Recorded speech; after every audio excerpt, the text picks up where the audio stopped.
Olá pessoal, o meu nome é Diogo Vilé e sejam bem-vindos aos Treinadores do Sofá.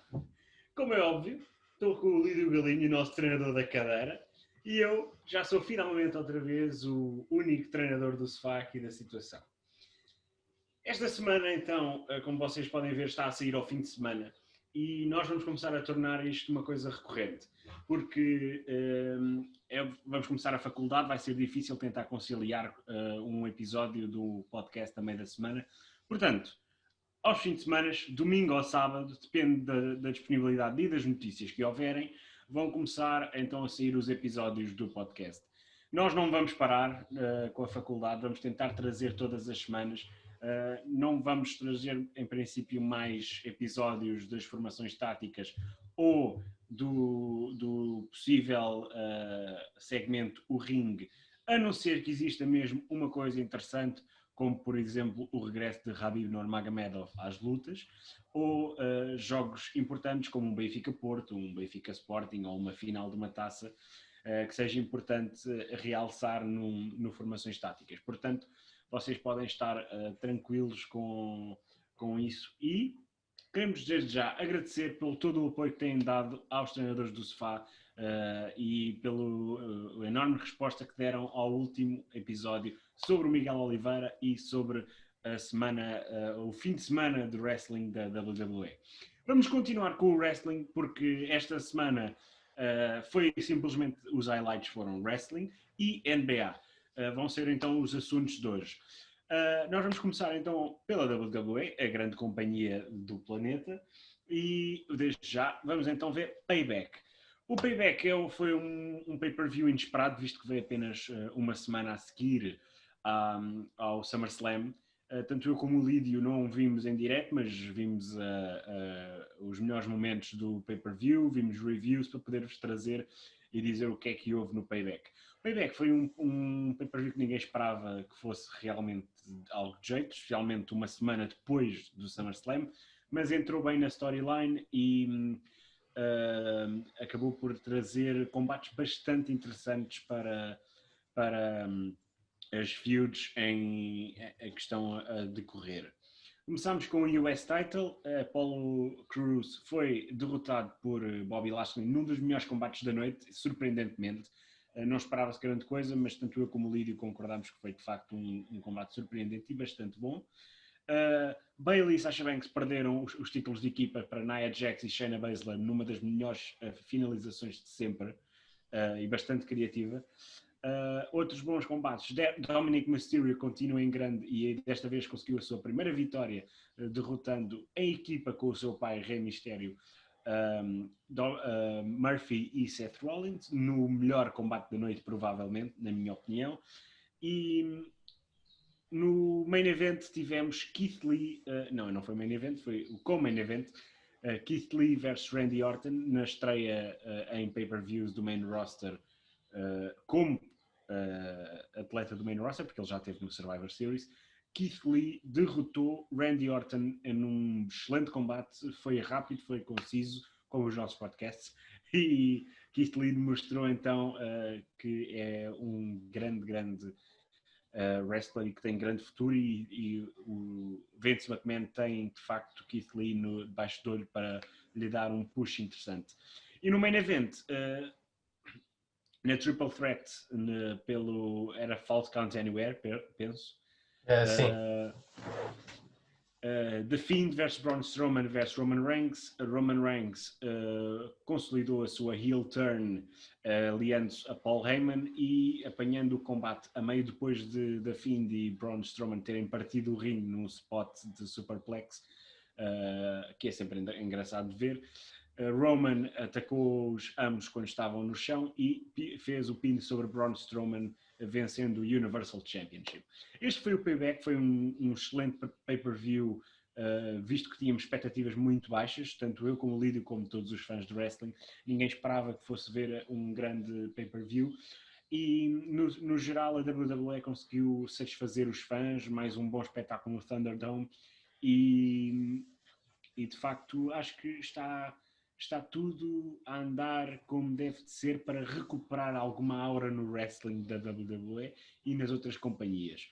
temos é que esperar que não se cometam muitos mais erros estúpidos. E este fim de semana tivemos um grande pay-per-view da outra grande companhia dos Estados Unidos, a AEW. O Lídio teve a ver e pode-nos dar a sua opinião. Sim, mas primeiro queria comentar uma coisa da parte da WWE. Eu acho que a heel turn do Roman Reigns foi muito bem feita, visto que ele fez o best heel move de sempre, que é usar o contrato, que isto nunca foi usado na WWE, temos de dar-lhes props por isto, que usou o contrato do combate como fosse o Money in the Bank. Esperou que os outros dois se demolissem, e foi um combate muito demolidor, um combate que partiu-se mesas, partiu-se o ringue, que aconteceu muitas poucas vezes na WWE, e o Roman Reigns conseguiu fazer aquilo que finalmente todos nós queríamos, que era se tornar heel. E notou-se que ele se sente muito mais confortável na sua pele como heel do que como face. E notou-se isso no seu promo na SmackDown, apesar de ser um bocado off e um bocado cringe por parte de Paul Heyman, ele notou-se muito confiante no microfone. Keith Lee foi muito dominante para a sua primeira noite num pay-per-view contra Randy Orton. Venceu Randy Orton em 6 minutos. Eu acho que esses são dois grandes pontos a realçar-se do WWE Payback. Uma boa heel turn e um babyface a surgir. Agora sim, vamos passar para o All Out. Foi... Ao contrário do Payback, não foi um pay-per-view de 2 horas e meia que passou rápido, com combates rápidos e combates divertidos. Foi um pay-per-view à moda antiga, quando ainda tinhas audiência e ainda tinhas espectadores dentro das arenas. 4 horas ainda era-se passado porque ainda existia energia das pessoas. Quando tu vês 4 horas de wrestling num ambiente em que tu não tenhas muita energia, a culpa é da companhia por fazer 4 horas, mas nós não podemos culpar os wrestlers de fazerem o seu melhor desempenho. Para mim, os melhores combates da noite foram, sem dúvida, FTR versus Hangman Page e Kenny Omega pelo AEW World Tag Team Championship. Foi um combate que nós já poderíamos estar à espera. A FTR é uma das melhores tag teams do mundo, se não a melhor. É muito técnica, é um grande throwback às antigas tag teams às antigas tag teams, como Tully Blanchard, Arn Anderson e outros grandes lutadores de tag team, e Kenny Omega e Hangman Page são dois dos melhores wrestlers de momento no mundo, apesar de serem singles wrestlers que estão numa tag team. O combate foi bom, o post-match foi mau, porque esta história merecia mais do que aquilo que recebeu e deverá ter mais, mas ainda não sabe-se, e acho que foi muito off. No entanto, foi um combate excelente. Depois tivemos outro combate da noite, que eu não estou aí pela ordem como o Diogo foi, estou aí por uma ordem diferente. Foi o MJF contra o John Moxley, que foi um grande combate e um combate que já se estava à espera. A MJF é o primeiro homegrown talent da AEW a estar no main event. John Moxley é o mais veterano e percebeu-se porque é que ganhou. Até o storytelling foi por causa disso. O John Moxley não poderia usar o Paradigm Shift para ganhar, só que o MJF quis ganhar a todo o custo e com cheap shots, que fez com que o árbitro não notasse ao John Moxley usar o Paradigm Shift. Foi inteligente por parte do booking e tornou o combate um bocado mais especial. Tivemos um primeiro combate no wrestling e um combate que quem ouve aquilo vai dizer é estúpido. Foi o Mimosa Mayhem Match, que tu tinhas de ou derrotar o teu oponente por pin, submission, ou submergires ele numa piscina de mimosas, Sabes o que é uma mimosa, não sabes? Então é basicamente sumo de laranja e champanhe. Então, e não foi um mau combate, porque, pronto, mais uma vez, souberam usar a storyline e até fez sentido. Mas é daqueles combates que existiu uma vez e já está bom só existir uma vez, não quero mais. Tiveste combates bons como os Young Bucks contra os Jurassic Express. O trabalho dos Young Bucks fala por si só. Os Jurassic Express são uma boa tag team que está a vir. Um dos melhores combates da noite também foi Hikaru Shida versus Thunder Rosa. Dos melhores combates da AEW de mulheres, que é a divisão das mulheres da AEW não tem sido muito boa, tem sido fraquinha, mas isso nós não... O que é que nós podemos dizer se a WWE já levou metade? Há que dizer que o wrestling feminino tem vindo a crescer nos últimos 5, 6 anos exponencialmente, muito por culpa da WWE, que até todos os haters têm que admitir têm as melhores wrestlers no mundo. Tem a Asuka, Bayley, Sasha Banks, a Rhea Ripley, a Charlotte, a Becky, tem até a própria Shayna Baszler, a Ronda Rousey, quando fez a transição de MMA para o wrestling, tornou-se numa wrestler espetacular que ninguém estava à espera e para mim uma das melhores mesmo. E como está toda a gente habituada a ver a WWE, quando mudamos para wrestling feminino noutras companhias, toca a outras companhias, é um bocado de um choque. Porque eu já vi várias lutas da AEW no wrestling feminino e ficamos um bocado apreensivos, porque é um estilo de wrestling diferente e um pouco mais low-paced como era antigamente, com Trish Stratus, com Lita, com isso. Ainda estão a tentar adaptar e a trazer bons talentos para a situação. Sim, e também nós não podemos deixar de pôr atrás a Impact Wrestling, tem tido uma grande divisão feminina, até Tessa Blanchard foi a primeira mulher a ser campeã mundial, não é das mulheres, é de tudo, e nós também temos que ver que o wrestling feminino neste momento é dos wrestlings mais cotados, até na WWE é das melhores wrestlers, são as femininas. No entanto, é capaz, foi um bom combate por parte da AEW. Tivemos, aliás, no ano passado, a WrestleMania foi um main event de um combate feminino com Ronda Rousey versus Charlotte Flair versus a Becky Lynch, e foi um excelente main event e que só pecou o final ter tido um pequeno botch, mas um botch que pode vir a trazer uma história engraçada, quem sabe para o Royal Rumble, ou quem sabe ainda mais à frente em duas surprise returns numa noite, com Becky Lynch e com Ronda Rousey a terem uma feud pelo aquele botch que aconteceu no final. Sim, e sem dúvida, mas o combate da AEW das mulheres foi dos primeiros que eu digo, foi um grande combate. Houve muita agressividade por parte da Thunder Rosa, para quem não conhece é campeã da NWA, uma das mais antigas companhias do wrestling nos Estados Unidos, onde Ric Flair já foi campeão, onde Dusty Rhodes começou, por isso NWA já pode não ter o nome que teve antes, mas continua a ser uma grande companhia. Hikaru Shida consegue ganhar, e tem sido, como ela foi feita, como tem sido construída desde o início da companhia, como uma das maiores babyfaces, mesmo sendo japonesa, e às vezes isso não conseguir conectar com a audiência nos Estados Unidos, porque na WWE já vimos isso acontecer, não por culpa dos talentos, não por culpa dos talentos, mas por culpa da forma como são construídos. A AEW tem conseguido fazer isso e tem uma grande campeã, tanto como a Asuka no Raw e a Io Shirai na NXT. Passamos então para o Casino Battle Royale, que não é bem uma Royal Rumble porque as regras são diferentes. Cinco wrestlers entram de cada vez e no final entra uma wildcard. Essa wildcard foi Matt Sydal, a.k.a. Evan Bourne, que teve um botch numa Shooting Star Press. Acontece, aquilo nem sempre é fácil. Um botch muito perigoso mesmo. Muito perigoso. Muito perto de ter uma gun concussion. Tetraplégico. É um botch que... tetraplégico. Sim. Quase caiu sobre o pescoço. Sim, e é extremamente mau. São botches que acontecem, que ele depois conseguiu continuar bem. Quem ganhou foi Lance Archer. Lance Archer assim vai competir contra Jon Moxley pelo AEW World Championship, e eu digo que este combate vai ser muito bom porque este combate já aconteceu. Já aconteceu no Wrestle Kingdom deste ano e foi Jon Moxley versus Lance Archer pelo título.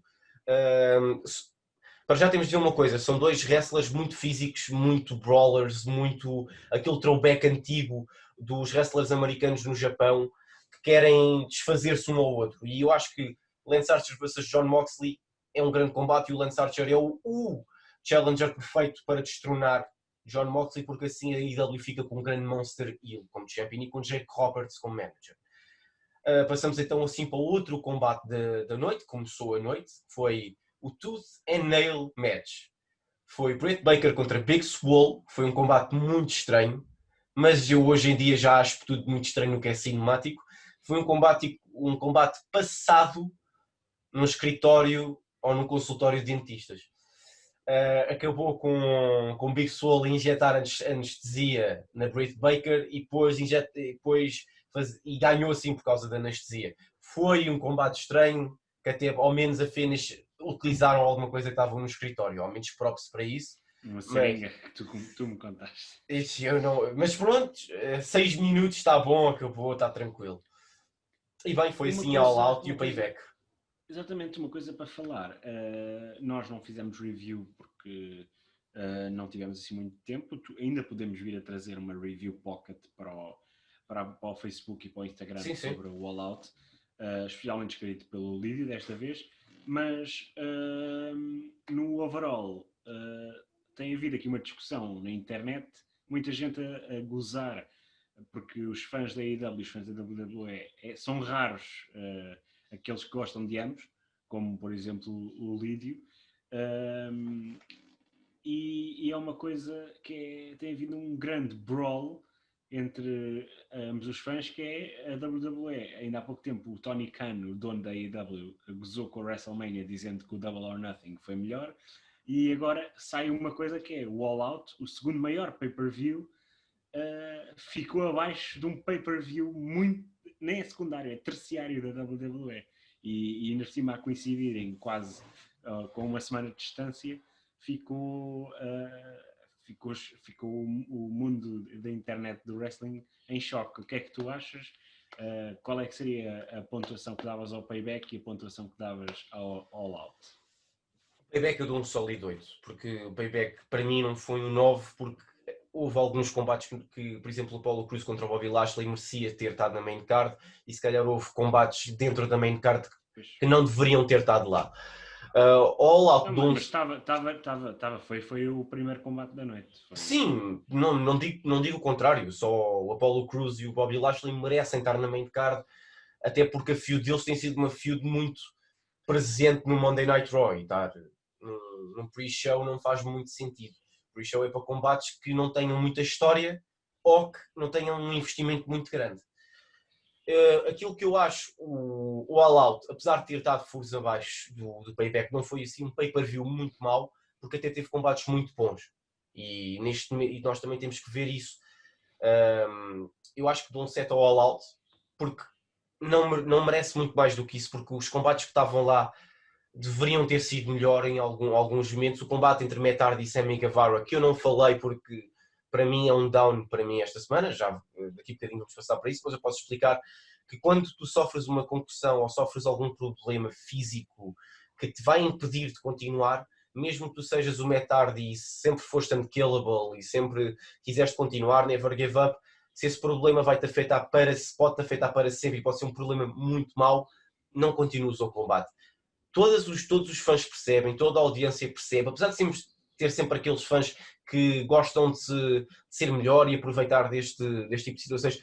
Ele não lutou porque ele era da WWE e ele não é, e é soft. Não, isto não é assim que as coisas funcionam. As coisas funcionam quando eles estão no seu melhor. E se eles estiverem no seu melhor, as coisas vão ser melhores. É uma das críticas feitas à WWE dos wrestlers serem softs. Não, a WWE simplesmente melhorou e quer evitar problemas físicos com os seus wrestlers que os condicionem para o resto da vida. O British Bulldog era um grande wrestler dos anos 90 e agora vive numa cadeira de rodas. Não. O British Bulldog morreu. Esse estás a falar é do Dynamite Kid. O British Bulldog morreu, mas vivia numa cadeira de rodas. Prontos. Eu cheguei a ver um documentário era a meio dos anos 2000. Sim, mas estás a... Sim. Sim, ele já faleceu, mas tinha uma dependência, tinha problemas físicos, dependentes, a evitar o problema do Chris Benoit, que fez homicídio e suicídio, assassinou toda a sua família e depois suicidou toda a sua família, entre aspas, falhou um dos filhos e depois suicidou-se. Por dependência, a WWE quer evitar essas coisas e depois ainda quer evitar concussions, quer evitar todo o tipo de problemas mentais e físicos, e os fãs vêm dizer que são softs. Não, mas sabes que vais ter sempre fãs tóxicos, e no que toca a fãs tóxicos, o wrestling chega a um topo. Cadeiradas na cabeça, daí que eu discordo totalmente. O excessivo blading que fazem na AEW e no indie wrestling, que é demais, e para quem não sabe o que é blading, são cortes para simular coisas como, por exemplo, uma cadeirada na cabeça ou levar com algo na cabeça e antes existe um corte prévio antes limpo para poder sair mais sangue. Sim, Com mas, uma pequena lâmina. mas Estas coisas são coisas no wrestling que se sabe, e se virem um filme que é o Wrestler, podem sim, perceber esse tipo de coisas, mas que na WWE evita-se hoje em dia, ainda se faz blading, mas evita-se cadeiradas na cabeça e qualquer tipo de ataque à cabeça. E muitos movimentos estão banidos devido a serem perigosos. E continua a haver, tanto na AEW como no Indie Wrestling, e deviam ser coisas que se deveria ter mais cuidado, porque estamos a falar na vida de seres humanos. mesmo assim, a AEW tem vindo a melhorar muito, muito no que toca a isso, e o blading também é só utilizado quando a feud chega àquele momento. Ao menos isso já não é sempre, não é... Também nunca foi sempre, era mais ocasional do que a WWE, e eu espero que eles aprendem com este erro do Sammy Guevara contra o Meta. Estamos de volta então ao podcast. Agora vamos mudar o nosso assunto, obviamente. Já falámos bastante sobre wrestling. Agora vamos falar um bocadinho sobre a NBA, que os playoffs já estão em andamento, estão em grande força. A minha equipa, os Miami Heat, vão provavelmente passar já estão com grande vantagem sobre os Bucks. A equipa do Lídio apanhou um susto, esteve a perder por 2-0, certo? E agora já está 2-2. Sim. Eu até cheguei a apostar nos Raptors Não faças isso. Não faças isso. Foi essa a aposta que me tramou a múltipla. Mais uma vez, miúdos, não apostem. Não apostem, claramente, porque os Raptors estão num grande playoff frente aos Celtics, provavelmente as duas equipas com mais possibilidade de vencer a NBA, para além dos Lakers. Pelo menos nas casas de aposta eram as três equipas favoritas, e neste momento estamos a ver que os Lakers estão com problemas em passar os Houston Rockets. Sim. De James Harden, um dos melhores jogadores da NBA. Os Toronto Raptors estão na feud do ano da NBA, e os Heat estão a fazer o cruise para a final da sua conferência. Sim, e tu disseste aí coisas que me fazem sentido. Toronto Raptors versus Boston Celtics, feud do ano. Claramente, são neste momento na conferência estas duas melhores equipas a jogarem um contra o outro. Isto é o equivalente de nós vermos um Bayern versus um Paris Saint-Germain. Bayern-Barcelona nos oitavos de final. Em condições normais. Um Bayern-Barcelona em condições normais, não foi o deste ano. O Bayern, sendo o Bayern deste ano e o Barcelona de 2015 que ganhou tudo, encontraram-se nos oitavos de final. E ou logo na primeira eliminatória da Taça de Portugal, quando temos um Benfica Sporting e um Benfica Porto. Sim, exatamente. E é uma final antecipada, o que normalmente se diz, uma final antecipada. Os Boston Celtics, como eu já tinha dito e já disse aqui no podcast, são uma equipa jovem, mas são uma equipa com muita cabeça e com muito talento. O treinador Brad Stevens já tem vindo a fazer um grande trabalho durante muitos anos, e desta vez faz mais uma vez um grande trabalho. Eu acho que Brad Stevens e os Boston Celtics têm uma enorme equipa. Jason Tatum, Jaylen Brown, Kemba Walker, e eu posso continuar. É uma equipa cheia de talento. E encontraram os Toronto Raptors. Ganharam 2-0. Eu fiquei muito chateado, até ao ponto em dizer, se os Raptors perderem, perdem, e perdem bem. Os Celtics estavam a jogar muito melhor e nós não temos que ficar chateados. Poderia ser um clean sweep.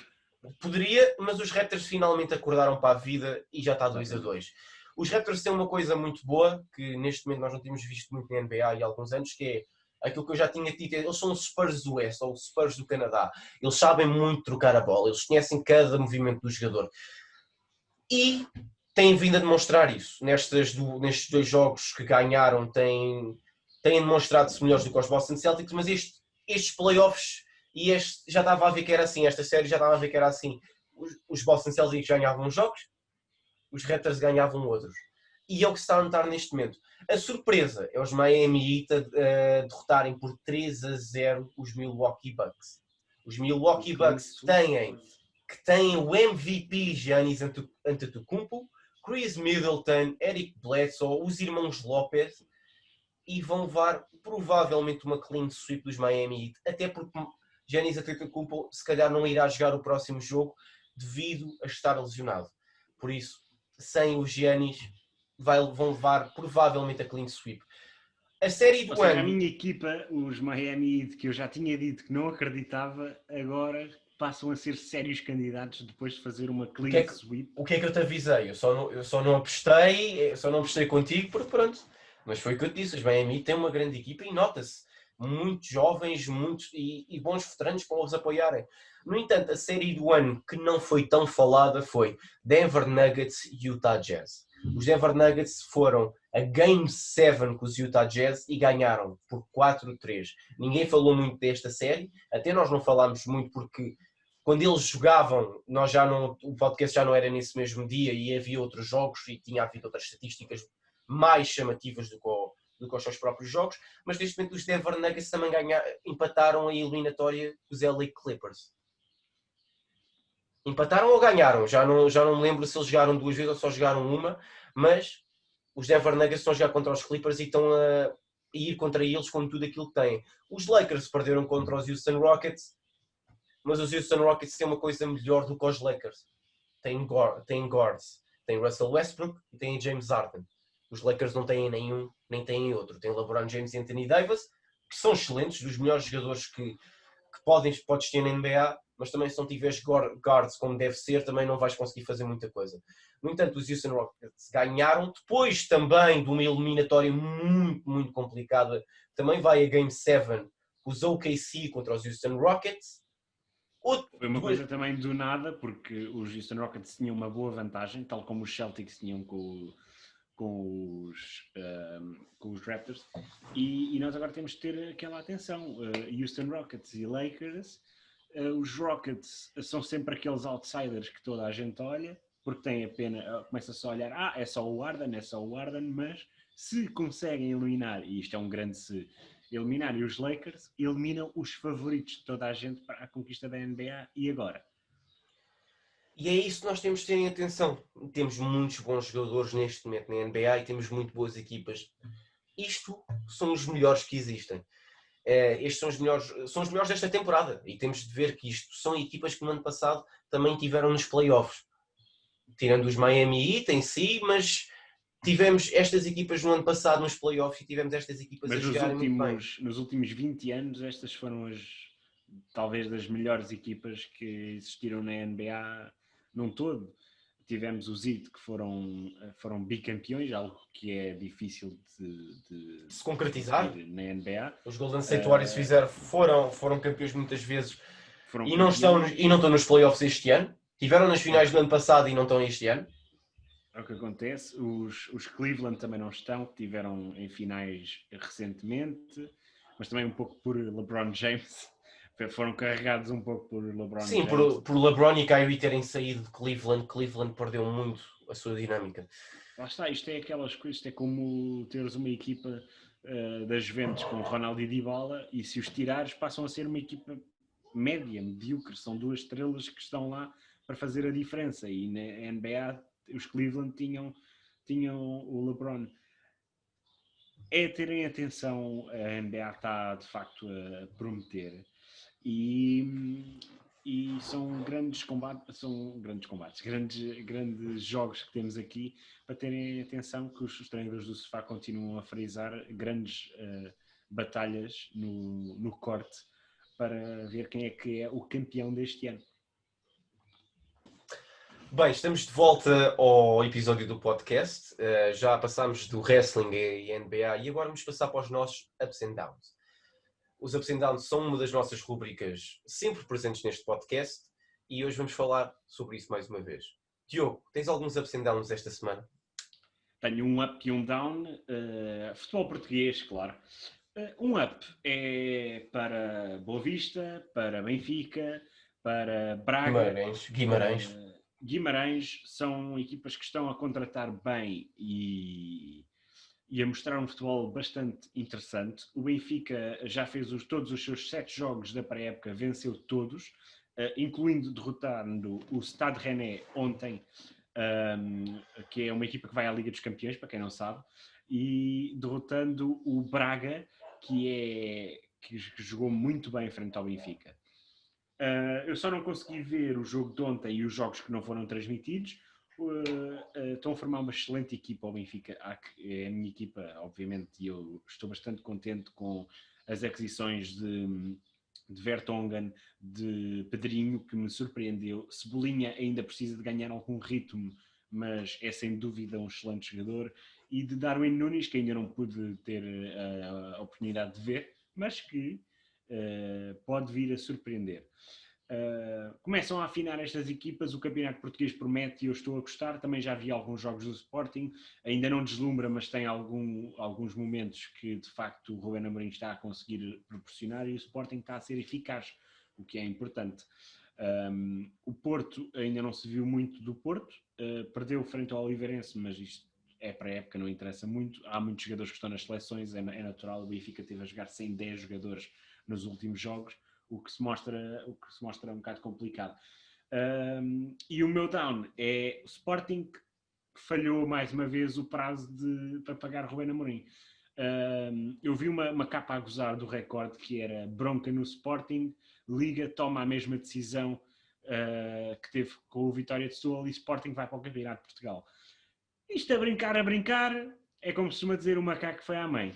E a brincar, o Sporting de facto continua sem pagar 12 milhões ao Braga pela aquisição do Ruben Amorim.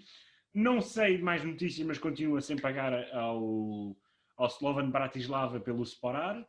Continua sem pagar o Eduardo ao Brasil, ou ao Bolonenses, ou lá o quê. Continua sem pagar isto, continua sem pagar aquilo e, no entanto, já contratou Nuno Santos, Pedro Gonçalves, Adam e Fedal. Não sei. De facto, acho que se o Benfica falhou a contratação do Cavani, devia ter utilizado o método do Sporting. Tu queres 60 milhões? A gente paga e depois não pagam. Poderia ter utilizado esse método e assim era mais fácil de contratar jogadores. Isto é triste, isto é mau e vimos duas equipas a descer para o Campeonato de Portugal com problemas financeiros e temos uma equipa grande que passa impune, contrata jogadores estando a dever milhões e milhões a outras equipas. Não sei o que é que se passa com a Liga, não sei o que é que se passa com o Sporting. Isto está mal e tem que ser corrigido. Os teus ups and downs, Lídio? Esta semana vou só ter um down, não acho que tenha-se passado muita coisa durante a semana para dar ups. A seleção portuguesa, podes dizer isso. Tens a seleção portuguesa, claramente, mas isso para mim já é um dado adquirido, foi um bom jogo, com falta de ritmo, claramente, porque houve muitos jogadores que vieram de férias, mas gostei de ver o Trincão a jogar, o Diogo Jota, que finalmente pode ganhar um lugar naquela seleção e é muito bem dado, visto a época que ele fez pelo Wolverhampton e às consecutivas boas épocas que ele tem feito, mas João Félix a estrear-se a marcar. O João Félix também estreou-se a marcar e um bom remate, apesar de ter estado um bocado apagado no jogo, não foi mal. É um bocado complicado. A jogar na posição não esteve lá em cima. Sim, ele foi um avançado fixo. Sim, e a jogar a 4-3-3 é sempre um pouco complicado para certos jogadores que não jogam nesta tática muitas vezes. No entanto, o meu down, já disse, foi Semi Gavar e Matt Hardy, e eu acho que é extremamente mau esta situação, que eu acho muito importante realçar duas vezes, que a saúde dos wrestlers está primeiro do que um combate e do que um pay-per-view. A saúde das pessoas tem que estar sempre em primeiro lugar, e já aconteceu na New Japan Pro Wrestling, quando um dos meus wrestlers favoritos acabou por ter-se retirado por uma coisa que ele não deveria fazer, que era o Katsuyori Shibata, que as excessivas cabeçadas que dava nos seus combates, e quando deu a Okada foi a sua última cabeçada e aconteceu. E é uma coisa que tive medo que acontecesse com Matt Hardy e com Sami Guevara. Na WWE também já tive muito medo quando aconteceu concussions que não deveriam acontecer. Daniel Bryan, e não só, tu tens muitas concussions que acontecem. Daniel Bryan foi uma gota d'água para evitar muitas cabeçadas. Aliás, a única cabeçada hoje em dia que é permitida é o Glasgow Kiss de Drew McIntyre, e é raro. E não é uma cabeçada, é uma cabeçada contra o peito que não vai doer tanto como. lá está, é uma cabeçada contra o peito que era uma cabeçada mesmo com a cabeça. Sim, sim. E hoje em dia ele também tem, com o cabelo comprido consegue simular bem, mas foi começando a desaparecer, tu já não vês ele a utilizar esse movimento muitas vezes para evitar os acidentes, porque eles acontecem, é um desporto de risco. Claro, claro.